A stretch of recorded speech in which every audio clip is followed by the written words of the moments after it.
Hey guys, this is Niyama. Today we're breaking down the Chinese export main battle tank, the VT-4, which has proven exceptionally effective during small-scale border skirmishes among Southeast Asian neighboring nations. Firepower. This tank is armed with a Type 98 125mm smoothbore main gun paired with an autoloader, yielding a fixed reload time of 6.67 seconds, placing its rate of fire dead last among vehicles in its battle rating bracket.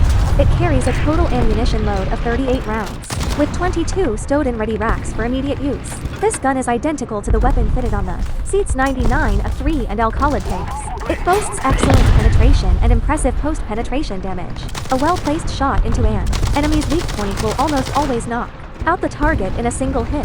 The VT-4 features a diverse ammunition lineup. You can load fragmentation high explosive rounds packed with a 5.46 kilograms explosive charge to eliminate targets via blast overpressure. Alternatively, you can deploy tandem warhead gun-launched missiles capable of penetrating 850mm of rolled, homogeneous armor for combat loadouts. I recommend bringing 15 kinetic AXS rounds with 580mm penetration, supplemented by 5-7 high explosive shells or gun-launched missiles, based on personal playstyle preference. The gun features vertical gun depression or elevation, limits of 5 to +13. These poor elevation angles make it extremely difficult to depress the gun weapon, cresting hills or operating in mountainous terrain, severely hampering its combat effectiveness on uneven ground. Mobility. The tank reaches a top forward speed of 77 km/h and a reverse top speed of 19 km/h, resulting in solid overall mobility. While it cannot match the Al-Khalid in outright speed, its handling is stable and responsive.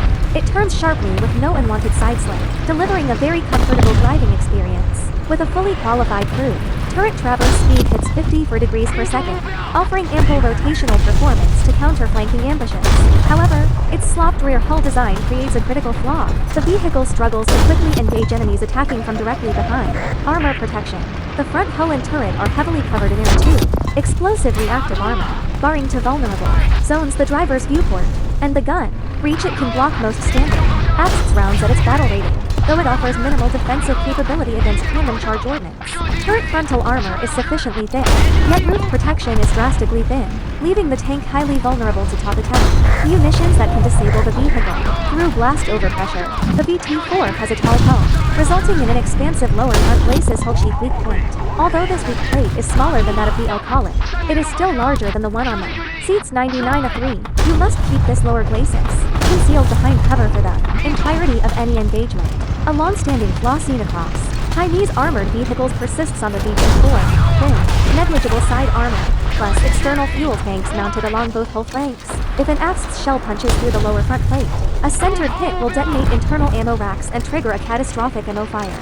An off-center impact will ignite the side fuel tanks, also resulting in a total vehicle loss. Thankfully, the lower front hull can resist AXS rounds with penetration values below 400mm raw. The lack of side armor is particularly egregious. Any autocannon above 20mm caliber can punch straight through the hull sides. Shots striking the mid-side section detonate ammunition storage, while hits on the forward side ignite external fuel tanks. This classic drawback of Chinese tanks is fully present on the VT-4. Comparative analysis. When stacked against the CETS-99 A3, the VT-4 trades armor protection for improved mobility. When compared to the Al-Khalid, it features superior armor at the cost of slightly reduced maneuverability. Even so, the VT-4 is far from a mediocre, middle-of-the-pack option within the Chinese tech tree.